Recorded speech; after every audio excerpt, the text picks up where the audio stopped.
전학온 학생이 첫 등교한 날 교사에게 이렇게 소리칩니다. 선생이라 때리지도 못할 거라면서 기강을 잡고 자리야. 그리고 교장 선생에게 가서 면담 후 무단으로 조퇴합니다. 며칠 후 같은 반 학생을 폭행했고 이를 목격한 교사는 또 말립니다. 그러자 교사에게 또 욕설을 하고 교사를 경찰에 신고합니다. 이때 교사가 무엇을 할 수 있을까요? 이어진 수업 시간에 그 학생은 교사 수업을 방해하기 위해 태블릿 PC 음량을 최대로 해서 영상을 보고 또 교사에게 욕설을 하고 손가락 욕을 지속합니다. 이때 교사는 무엇을 할 수 있을까요? 보다 못한 학생들이 교사를 보호하겠다고 영상 녹화와 음성 녹음을 시작합니다. 그러자 그 학생은 영상을 녹화한 학생들 얼굴 다 외웠다며 강제 전학을 가더라도 나중에 학교에 찾아와 보복을 하겠다며 동급생들을 협박합니다. 교사는 무엇을 할 수 있을까요? 바로 그날 그 학생은 자신의 얼굴을 바라봤다는 이유로 여학생을 공격했고 경찰이 오자 그 학생은 출동한 경찰을 아동학대로 다시 신고했습니다. 급기야 급식실에서 칼을 가져와 찌르겠다라며 교사를 협박했고 교장 선생님과 보건교사가 겨우 말렸습니다. 또 피해당한 학생의 물통에 학급에서 키우던 햄스터를 넣어 질식사시키기도 했습니다. 교사는 무엇을 할 수 있을까요? 그 학생의 학부모는 학교에서 분리조치 및 긴급조치 안내를 받았고 당분간 등교하지 않겠다는 협의를 했습니다. 하지만 다음날 그 학생은 어제 동영상을 촬영한 것을 모두 지우라고 협박하기 위해 등교했다며 학교에 다시 나타났습니다. 교사에게 출석 정지 기간임을 안내받고 교실 밖으로 나간 그 학생은 등굣길로 이동해 학생들을 위협했고 이를 말리는 교감 선생님에게 욕설을 했습니다. 그리고 그 학생은 담임교사가 운영하는 유튜브 채널에 악의성 댓글을 달고 그 지역 맘카페에 담임을 비방하는 글을 올리면서 그 교사의 휴대폰 번호와 유튜브 채널을 공개하며 우리 맘충들을 믿는다는 글을 게시하기도 했습니다. 이때 교사는 무엇을 할 수 있을까요? 드라마나 영화에 나올 법한 놀라운 이 일은 지난 5월에 실제 교육 현장에서 일어난 일입니다. 그리고 더 놀라운 것은 이 모든 상황에서 교사가 할 수 있는 것은 아무것도 없다는 사실입니다. 학생을 학교에서 분리하는 일조차 교사 개인으로 할 수 있는 일이 아니었습니다. 욕을 먹어도, 다른 학생이 폭행을 당하는 일이 있어도, 교실에서 키우던 햄스터를 잔인하게 죽여도, 교장, 교감 선생님께 욕설을 해도, 교사의 개인정보를 아무 곳에 뿌려도, 심지어 칼로 위협해도 교사가 할 수 있는 일은 아무것도 없습니다. 그나마 학교에서 조치할 수 있는, 교육청에서 조치할 수 있는 가장 큰 징벌이 그나마 강제 전학 조치입니다. 그나마 얼마 전 이러한 조치도 거주지에서 먼 곳으로 하면 안 된다는 인권위 결정이 있었죠. 사실 이 일이 있기 전에 많은 선생님들은 이러한 사태를 예견했습니다. 그리고 앞으로도 이러한 일이 더 일어날 것이라고 확신하고 있습니다.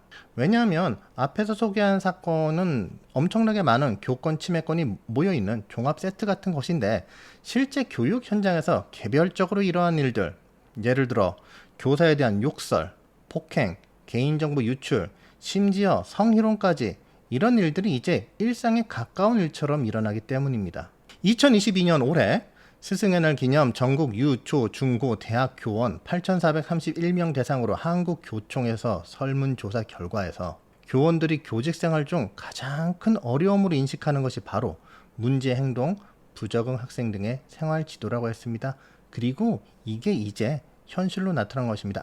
현실로 그동안 쭉 있었던 것이 한번 도드라지게 보여진 것 뿐이죠. 이게 지금 현재 우리 교육 현장의 모습입니다. 이러한 불행한 사태가 왜 일어난 것일까요? 제가 감히 말하건대 일부 단체와 일부 교육감들 그리고 일부 막연한 이상주의자들 때문에 이러한 일이 생겼다고, 그리고 앞으로도 생길 거라고 확신합니다. 솔직히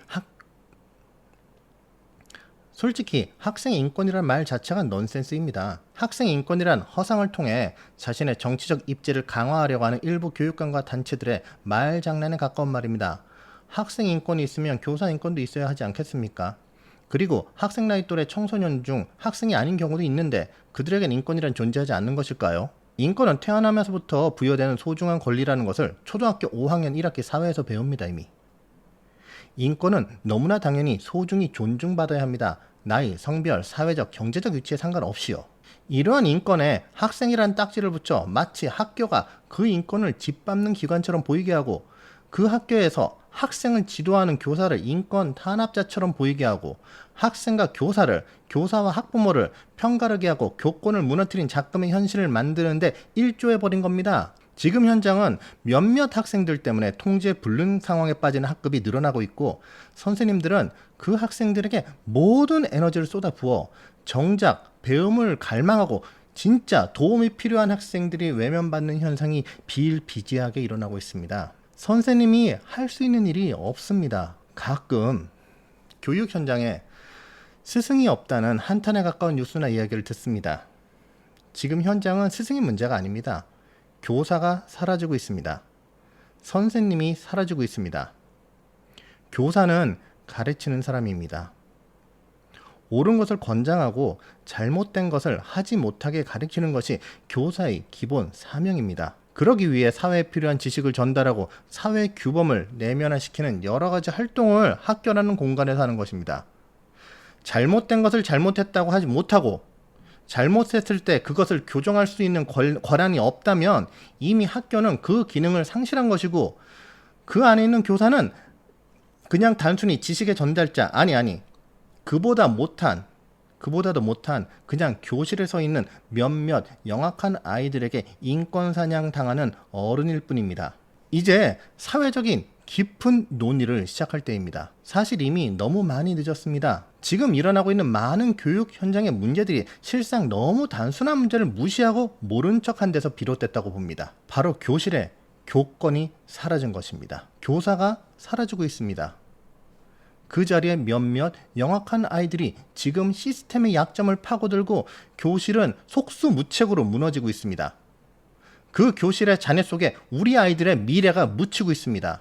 교권을 확립할 수 있는 특단의 조치가 필요합니다. 이는 교사를 위해서가 아니라 우리 공교육, 또 대다수의 선량한 우리 아이들을 위한 것입니다. 교권이 살아나는, 그래서 공교육이 다시 살아나는 날이 오길 바라며 이 영상을 마치도록 하겠습니다. 그리고 이번 사태로 몸과 마음이 힘드셨을 선생님들과 학생들에게 깊은 위로의 말씀을 드립니다. 감사합니다.